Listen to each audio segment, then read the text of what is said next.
북한의 핵 능력이 고도화되고 있는 만큼 기존의 연합 방위 체제를 새로운 상황에 빠르게 적응시키는 것이 중요한 과제일 것입니다. 특히 작은 군사적 충돌이 자칫 핵 전쟁으로 비화될 수 있는 상황에서 억제 이론이 충분히 고려된 종합적 군사 전략의 발전도 요구되고 있습니다.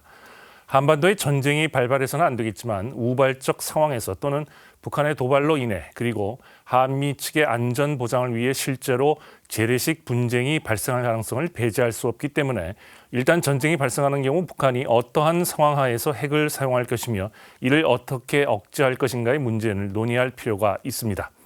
문제는 이러한 중요한 쟁점에 대한 합의가 북한 내 상황, 즉 김정은의 인식에 대한 평가 등에 크게 좌우되며 현재 전문가 그룹 내에서조차 쉽게 합의되기 어렵다는 점입니다.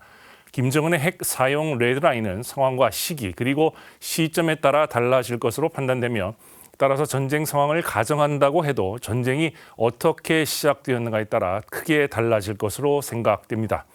한미동맹의 존재 이유가 전쟁의 발생을 막는 것이며 한미 양국 정부는 신행정부 출범 이후에도 평화적인 북한 핵 비핵화를 목표로 모든 노력을 기울일 것입니다. 그럼에도 불구하고 북한의 오판, 즉 작은 충돌의 비화 등으로 전쟁의 발발 가능성은 상존할 것으로 판단됩니다. 특히 협상의 진행 과정 중 북한이 한반도 상황의 심각성을 우리 측에 상기시키기 위한 수단으로 소위 몸값을 올리기 위해 또는 북한 내부에 조성된 위기를 무마하기 위한 수단으로 국지 도발을 활용할 수 있으며 이러한 도발은 언제든지 더 큰 무력 충돌로 이어질 수 있습니다.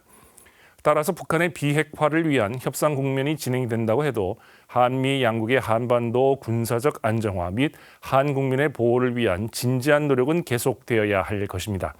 현실적으로 김정은이 재래식 능력으로 한반도를 석권하고 통일을 이루려 할 것이라고 가정하기는 어렵지만 핵무기의 다종화를 통해 새로운 방식의 전략을 추구하고 예컨대 국지적으로 서울을 석권하는 군사 전략을 추구할 가능성은 존재합니다.